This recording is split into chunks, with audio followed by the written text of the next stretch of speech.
তামিম ইকবালের সাথে যেই ধরনের গুটিবাজি করে শেষ পর্যন্ত পুরো দলটাকে হাস্যরসের একটা উপাদানে পরিণত করা হয়েছে, ভারসাম্যহীন একটা সিচুয়েশনে নিয়ে যাওয়া হয়েছে, যেখানটা থেকে আসলে উত্তরণের কোনো পথ ৭ ম্যাচ খেলার পরে তামিম ইকবালকে বিদায় করতে অগ্রণী ভূমিকা রেখেছিলেন সাকিব। নিজেকে টিম ম্যান দাবি করা টাইগার অলরাউন্ডার বিশ্বকাপ দল গড়তে গিয়ে সামনে এনেছেন ব্যক্তিগত সম্পর্কের। আসসালামু আলাইকুম সুপ্রিয় দর্শক বন্ধুরা, এবার সাকিব আল হাসানকে নিয়ে যেন একের পর এক সমালোচনা পিছুই ছাড়ছেই না, বরং একের পর এক সমালোচনার জন্ম দিয়ে যাচ্ছেন সাকিব আল হাসান। দর্শক বন্ধুরা, গত 2 থেকে 3 মাস ধরে সাকিব আল হাসানের নানা কর্মকাণ্ডগুলোকে কেন্দ্র করে বিশ্বজুড়ে সমালোচনার পাহাড় জন্ম দিয়েছেন এবং সেই সাথে হঠাৎ করে এমন কিছু বিষয় উঠে এসেছে। দর্শক বন্ধুরা, এবার তামিম ইকবালকে নাকি তাদের ব্যক্তিগত কারণে সাকিব এবং হাতুড়ি বিশ্বকাপ থেকে বাদ দিয়েছে, যেখানে দলের চেয়ে ব্যক্তিটাই তারা প্রাধান্য দিয়েছে, এজন্য নাকি বিশ্বকাপে তামিম ইকবালকে বাদ দিতে হয়েছে। দর্শক বন্ধুরা, এবার সেই সকল বিষয়গুলিকে কেন্দ্র করে রিয়াজ ও তাজিম ভাই অত্যন্ত চমৎকার কিছু তথ্য দিয়েছেন এবং সেই সাথে আপনাদের মাঝে অত্যন্ত চমৎকার কিছু তথ্য তুলে ধরেছে। আপনারা সেই তথ্যগুলো জানলে অবশ্যই বুঝতে পারবেন তাহলে কি শেষ পর্যন্ত সাকিব এবং হাতুড়ির ব্যক্তিগত কারণে তামিম ইকবালকে বিশ্বকাপ থেকে বাদ দিয়েছে। তো দর্শক বন্ধুরা, চলুন আমরা সেই সকল বিষয়গুলি পরিপূর্ণ জেনে নেই। অবশ্যই ধৈর্য সহকারে পুরো ভিডিওটি দেখবেন, তাহলে এই সকল বিষয়গুলি পরিপূর্ণ বুঝতে পারবেন। একটা দলের শুরুটা খুব বেশি গুরুত্বপূর্ণ। সেই দলের শুরুর দায়িত্বটা যার বা যাদের কাছে থাকে তারাই তো ওপেনার, ব্যাটিং ডিপার্টমেন্টের কথা বলছি। সেখানটায় তামিম ইকবালের সাথে যেই ধরনের গুটিবাজি করে শেষ পর্যন্ত পুরো দলটাকে হাস্যরসের একটা উপাদানে পরিণত করা হয়েছে, ভারসাম্যহীন একটা সিচুয়েশনে নিয়ে যাওয়া হয়েছে, যেখানটা থেকে আসলে উত্তরণের কোনো পথ ৭ ম্যাচ খেলার পরেও, টানা ৬ষ্ঠ হার পাবার পরেও খুঁজে পায়নি টিম টাইগার্স। সেটার জন্য আসলে দায়ী কে বা কারা? বাংলাদেশ টিম সিলেকশনের সাথে জড়িত যারা, তারা কত বড় মিথ্যার আশ্রয় নিয়েছিল যখন ঘোষণা করেছিল তামিম আনফিট। তামিমকে নিয়ে যথেষ্ট সন্দেহ রয়েছে, তিনি সবগুলো ম্যাচ খেলার অবস্থায় রয়েছেন কি না, যে কারণে তিনি তাকে সিলেক্ট করেননি। I am talking about the chief selector Minhajul Abedin Nannu. একদম অকাট্য বোল্ডলি মিথ্যা কথা বললেন এত সংবাদ মাধ্যমের সামনে, এত ক্যামেরার সামনে। He did it. Physio report বলছে তামিম আনফিট ছিলেন না, মেডিকেল টিম বলছে Tamim you are fit, but তোমার দরকার নেই নিউজিল্যান্ডের বিপক্ষে হোম সিরিজে সেই লাস্ট ম্যাচটা খেলার, কারণ তোমাকে আমরা প্রপার ওয়েতে বিশ্বকাপে চাই। তার মানে they were also convinced that Tamim is going to be the part of the national side. Tamim Iqbal বলছেন আমি ফিট, নান্নু সাহেব বলে দিলেন তামিম আনফিট, যে কারণে তিনি দলকে সার্ভিস দিতে পারবেন না, তাকে দলেও রাখা হয়নি। একজন ক্রিকেটারের বিশ্বকাপ স্বপ্ন গুড়িয়ে দেওয়ার জন্য এই যে প্রকাশ্যে মিথ্যা কথা বলা, প্রকাশ্যে সত্যকে চাপা দেওয়ার চেষ্টা করা, সেটা আবার পরবর্তীতে প্রকাশিত হওয়া, এটা কি বাংলাদেশের সিলেক্টরদের সম্মানে আঘাত আনে না?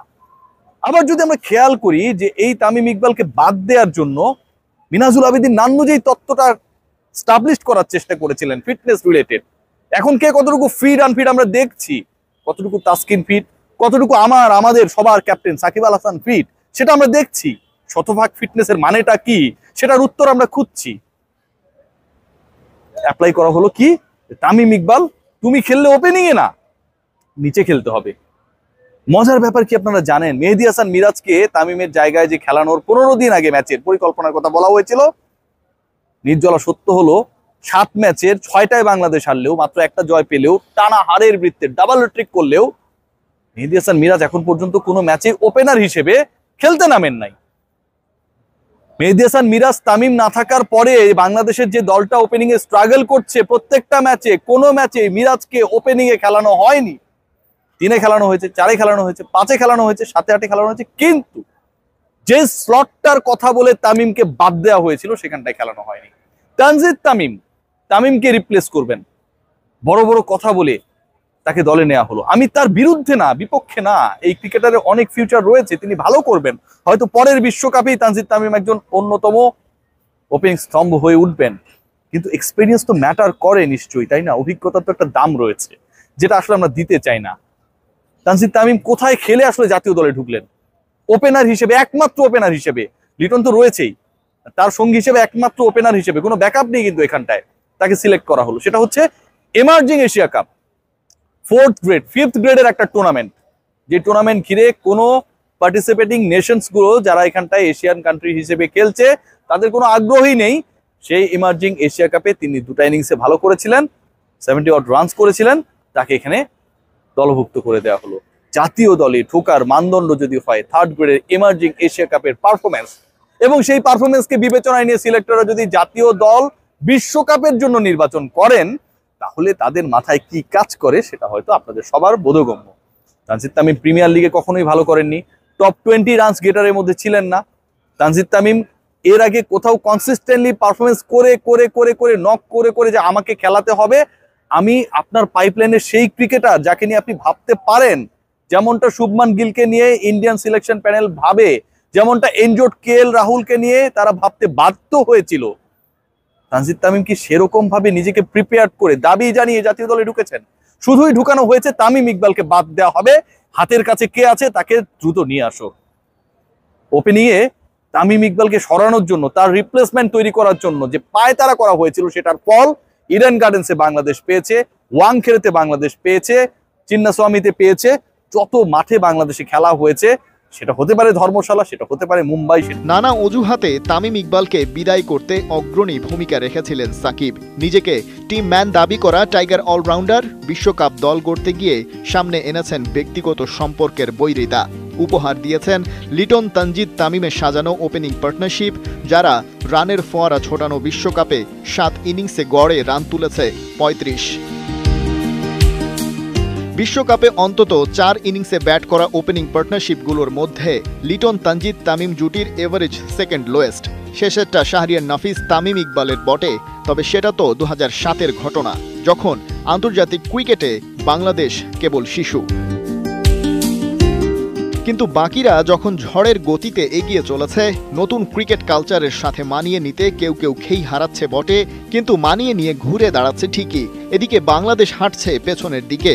2019 থেকে 23-এ নয়, এমনকি এক আসর আগে 15-তেও নয়, ফিরে চলেছে 2007 কিংবা তারও আগে, যে বাংলাদেশের জন্য একটা জয় মানেই ছিল মিরাকল। ক্যাপ্টেন সাকিব বলেছিলেন এবার ভালো কিছুই করবে। মাশরাফি আশায় বুক বেঁধে বলেছিলেন এবার নয়তো আর কবে। তামিম নিজে খেলতে পারেননি নোংরা রাজনীতির বলি হয়ে, তবু বুকে হাত রেখে বলেছিলেন সাকিবের দল খুব ভালো করুক। সেই উৎসবে যোগ দিয়ে বাংলাদেশ শুধু যেন তাকে ভুলে না যায়। একসময়ের বন্ধু তামিমকে সাকিব ভুলে যেতে দেননি অবশ্য, বরং টপ অর্ডারে চরম পর্যায়ের ব্যর্থতা, ধর্মশালা থেকে শুরু করে চেন্নাই, মুম্বাই, কলকাতা সবখানেই বারবার ফিরে এসেছে তামিমের নামটা। তামিম হাফ ফিট হলেও তাকে দেশে ফেলে অল্টারনেটিভ ওপেনারে দিব্যি কাজ চালিয়ে নেয়ার মতো বড় দল বাংলাদেশ অন্তত হয়ে উঠতে পারেনি আজও।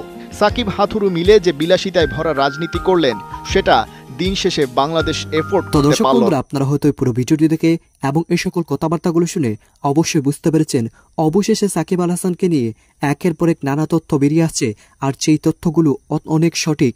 দর্শক বন্ধুরা, যেখানে একের পর এক নানা কর্মকাণ্ডগুলোকে কেন্দ্র করে বিশ্বজুড়ে সমালোচনার জন্ম দিয়েছেন, এবং সেই সাথে এই সাকিব আল হাসানের ক্যাপ্টেন্সিতে একেবারে ধ্বংসের দিকে ঠেলে গিয়েছে বাংলাদেশ ক্রিকেট টিম। দর্শক বন্ধুরা, এটাই সত্য, যেখানে সাকিব এবং তামিমের নানা দ্বন্দ্ব কারণে তামিমকে বিশ্বকাপ থেকে বাদ দিয়েছেন সাকিব আল হাসান, এটাই সত্য। দর্শক বন্ধুরা, আপনারা এই সকল তথ্যগুলো জেনে এবং তাদের এই সকল বিষয়গুলো শুনে আপনাদের কাছে কি মনে হচ্ছে? তাহলে কি সাকিবের ব্যক্তিগত কারণে ব্যক্তির চেয়ে দলের চেয়ে ব্যক্তিত্ব দেখিয়েছেন সাকিব আল হাসান? তো দর্শক বন্ধুরা, এই বিষয়ে আপনাদেরকে মতামত অবশ্যই কমেন্ট করে জানিয়ে